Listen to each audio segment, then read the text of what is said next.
విజయవాడ గుంటూరు ఇవన్నీ కలిపిన నగరం అయితే గ్రోత్ ఇంజన్ అనను కానీ గ్రోత్ కి స్కోప్ ఉంటుంది. గ్రోత్ కి స్కోప్ ఉంటుంది. గ్రోత్ ఇంజన్ వేరు. లైక్ నేను చెప్పినట్టు హైదరాబాదు, చెన్నై ఇవన్నీ కూడా అక్కడ అన్ని రకాలు ఉన్నాయి.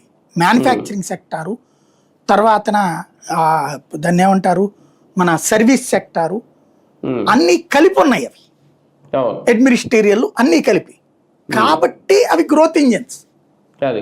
ఇక్కడ అందులో మనం ఒకటో వంతే ఉంది, ప్రభుత్వమే ఉంది ప్రస్తుతానికి. అంతే అంతే. అవును. దీంట్లో ఎంప్లాయ్మెంట్ ఆపర్చునిటీస్ ఇచ్చే వ్యవస్థ లేదు ఇప్పుడు. Employment opportunities either service sector ద్వారా వస్తుంది లేదా మ్యానుఫ్యాక్చరింగ్ సెక్టార్ ద్వారా వస్తుంది. అవి 29 గ్రామాల్లో నువ్వు పెట్టలేవు. విజయవాడలో పెట్టగలవు, గుంటూరులో పెట్టగలవు, ఆల్రెడీ ఉన్నాయి మ్యానుఫ్యాక్చరింగ్ సెక్టార్స్ గుంటూరు విజయవాడలో.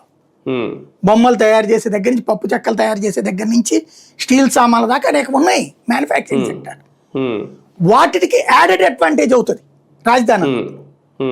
అవి లేకుండా పెట్టే నగరం అన్నటువంటిది ఎంతవరకు అంటే ఎదుగుదలకి మనంతట మనం ఇప్పుడు కేవలం చప్పట్లు కొట్టడానికి పనికి వస్తుంది తప్పించి ఎదుగుదలని మనం తీసుకెళ్లి దెబ్బతీస్తున్నట్టు.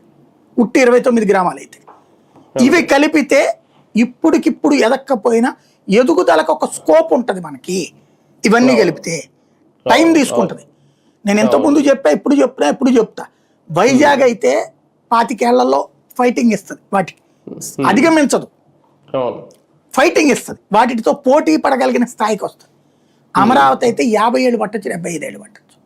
అది ఇదే 25 గ్రామాలు అయితే అసలు కౌంట్ వేయడం కాదు, 29 గ్రామాలు పోటీనే కాదు. అది అసలు లెక్కలోకి తీసుకోవాలి. ఇప్పుడు వైసీపీ అదే చేస్తుంది, లెక్కలోకి తీసుకోవట్లేదు. రైట్, చూద్దాం. మొత్తానికి అమరావతి